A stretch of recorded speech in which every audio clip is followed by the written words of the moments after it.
지은호가 휴대폰 화면에서 진동을 끄는 순간 심장이 먼저 소리를 질렀습니다.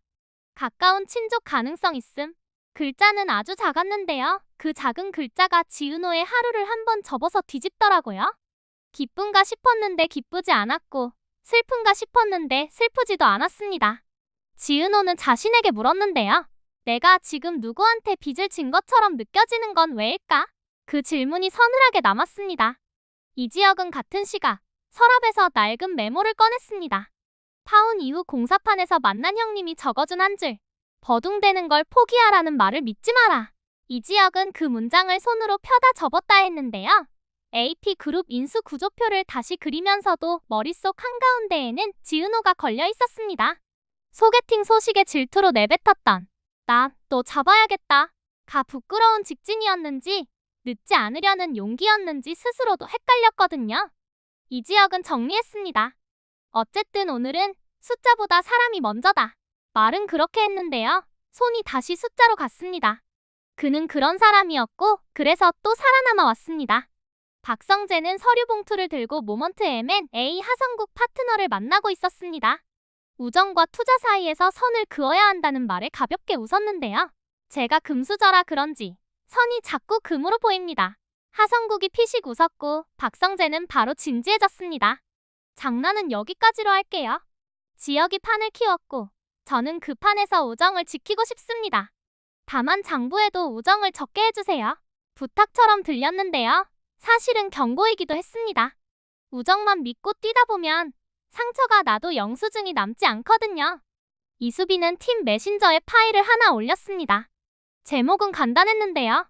AP 리브랜딩, 고객이 자랑하고 싶어하는 이야기. 이수빈은 썼습니다. 사람들이 제품을 사는 게 아니라 자기 취향을 증명할 스토리를 산다고 하잖아요. AP의 오래됨은 결함이 아니라 쌓임이에요. 그걸 꺼내 써보자고요. 이수빈은 밤새 문장을 다듬었고 아침이 되자 눈가가 빨갛게 상기돼 있었습니다. 박성재가 파일을 열어보고 바로 전화를 걸었습니다. 수빈아, 너 이거 준비 많이 했구나. 이수빈은 네, 오빠. 사랑은 제 공부로 하고 일은 팀 공부로 하려고요. 라고 말했는데요. 그 순간 박성재는 두 가지 감정을 동시에 배웠습니다. 고마움과 불안. 고마움은 힘을 주고 불안은 책임을 2배로 만듭니다. 고성이는 서랍 깊숙한 곳에서 오래된 봉투를 꺼냈습니다. 사진 한 장과 메모가 함께 들어있었는데요. 보육원 동일 시기문에 누구의 글씨인지 분간하기 어려운 삐뚤빼뚤한 글자였습니다. 고성이는 혼잣말처럼 낮게 말했는데요. 보호하려다 가두기도 했지. 이번엔 같이 걸어볼까? 그녀가 스스로에게 약속처럼 던진 말은 결심 같았고 늦은 사과의 연습 같았습니다. 그날 오후 지은호는 카페 뒷주방에서 손을 씻다가 고개를 들었습니다. 거울 속의 표정이 낯설었는데요. 나는 밝고 책임감 있는 사람이라고 늘 말해왔는데 왜 오늘은 밝음이 부담이고 책임이 두려울까? 스스로에게 정직한 질문이었습니다. 지은호는 경찰서에 들러 추가 서류를 작성했습니다. 서명란 앞에서 펜촉이 흔들리자 민원 직원이 조심스럽게 물었는데요. 괜찮으세요? 지은호는 미소를 만들었습니다. 조금 겁이 나서요. 그래도 쓰겠습니다. 겁난 채로. 그 말이 자기 귀에도 낯설 만큼 단단하게 들렸습니다. 퇴근길, 전화가 왔습니다. 발신자, 이지혁. 지은호는 받았습니다. 지혁씨. 이지혁은 숨을 고르고 말했는데요. 내가 흔들리면 나도 흔들리더라. 그래서 같이 흔들리자.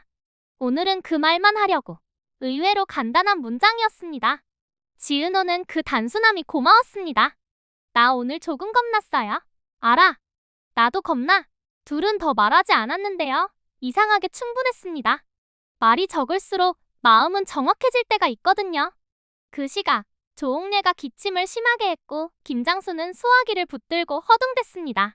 아이고, 그 다정이한테는 말하지 마요. 걱정하게 하지 말고. 그러면서도 혼자 누워 아들 손주 얼굴 못 보고 중얼거리는 노인의 말이 전화선 너머로 보였습니다. 김다정은 우연히 약봉투를 발견하고 무릎 위에 올려놓았는데요. 가슴이 내려앉았습니다. 김다정은 이상철에게 말했습니다. 우리 지혁이한테 너무 많은 걸 기대해온 건 아니었지.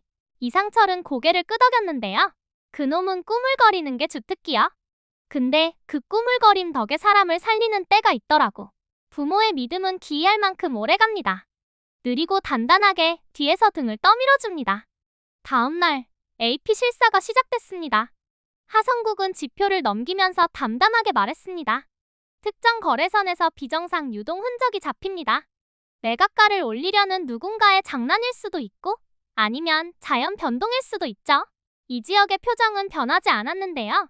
속으로는 수많은 계산이 동시에 돌아갔습니다. 박성재는 곁눈질로 이 지역을 보다가 먼저 한 발 내밀었습니다. 리스크는 제가 가져가 보죠. 가교 자금을 제가 묻겠습니다. 이 지역이 바로 고개를 저었습니다. 아니, 우정으로 빚 만들지 말자. 대신 스토리로 가자. 수빈안, 키우자. 박성재가 웃었습니다. 역시 괴물 같은 눈빛. 근데 좋은 괴물. 농담이었지만 존중이었습니다.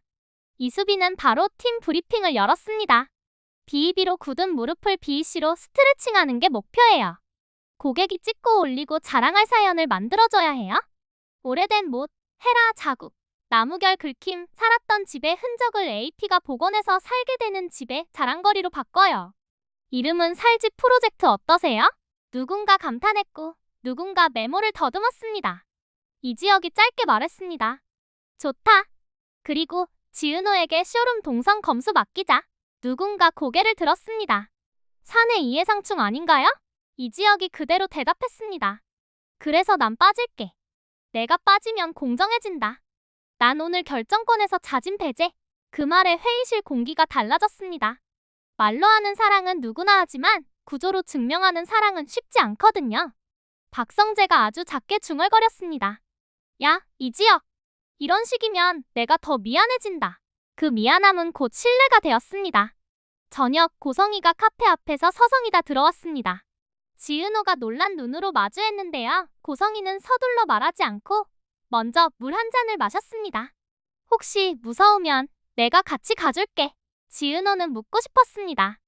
왜요? 왜 저한테 이렇게 잘하세요?